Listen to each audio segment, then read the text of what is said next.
Bonsoir, ici Yves-Jacques. Vous êtes sur le tapis rose, la chanceuse de Catherine. J'ai toujours voulu, moi, avoir un tapis rose, mais malheureusement, elle me l'a piqué le mien.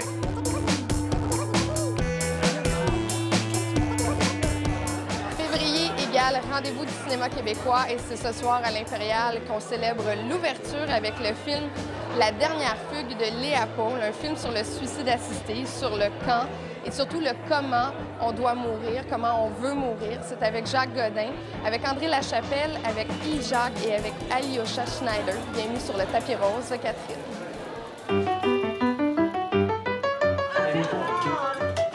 J'ai eu une belle vie. Des beaux enfants.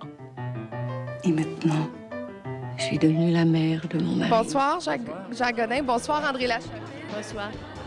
Alors, racontez-moi un peu vos personnages dans le film La dernière fugue de Léa Paul. Bien, elle, c'est ma femme, moi, c'est le mari. Voilà. Vous faites un beau couple, quand même. Est-ce que vous sentez vraiment des parents? Vous avez été amenés au Luxembourg et vous avez été isolés avec vos 5 enfants fictifs. Est-ce qu'il y avait vraiment une famille autour de la table? Oui, c'est formidable parce qu'on se connaît tous. C'est un peu comme une tournée de théâtre. Je veux dire, on était à l'étranger, mais tous, on se connaissait, on jouait ensemble. On est tous amis. Moi, j'en ai plusieurs qui ont été mes enfants dans autre chose.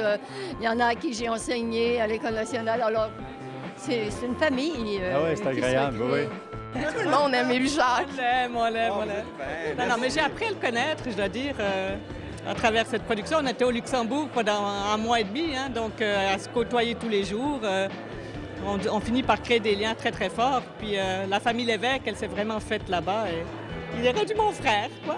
Est-ce que Yves-Jacques aime Léa Paul autant que Léa Paul aime C'est Yves-Jacques? fait réciproque. J'ai l'impression d'avoir tourné avec ma sœur. Ah oui? Oui, c'est ma sœur de cinéma. Voilà. Elle est comment comme réalisatrice, Léa Paul? Elle est agréable parce qu'elle nous laisse improviser, elle nous laisse Vivre. mais en même temps, moi, ce qu'elle m'a appris, c'est à me laisser aller parce que je suis un acteur qui est souvent en contrôle. On m'offre souvent des rôles où il faut que je sois en contrôle et cette fois-ci, il fallait que je me laisse aller. Il fallait que je lâche prise et je pense que tu as réussi à faire ça avec moi. Peut-être pas autant que tu espérais. Non. Moi, je suis très, très fière de ce qu'il fait et ce qu'il avait fait dans le film. C'est vrai que c'est rare qu'on a des rôles qui nous permettent aussi de le faire. Et Léa, ben, elle est parfaite pour ce genre de personnage-là. La famille, elle est très réaliste. Hein? C'est vraiment une famille qu'on peut connaître ici au Québec. Qu'est-ce qui a valu ça, d'avoir une famille aussi réaliste que ça? C'est grâce au casting de Léa, d'abord, et puis cette permission, cette volonté d'improvisation qu'elle nous a donnée, de filmer des impros qu'on avait fait d'avance, puis de nous laisser aller à l'image. Et même à un moment, tu disais, je pourrais très bien laisser la caméra fixe, et puis c'est très bien comme ça. Il y avait les 3-4 minutes d'improvisation. Ils avaient quelques phrases qu'on tenait à ce qu'ils soient dites, parce qu'il y avait quand même aussi le travail de Gilles Courtemanche et tout ça. Mais à travers les dialogues déjà écrits, on voulait vraiment introduire de l'improvisation pour créer justement...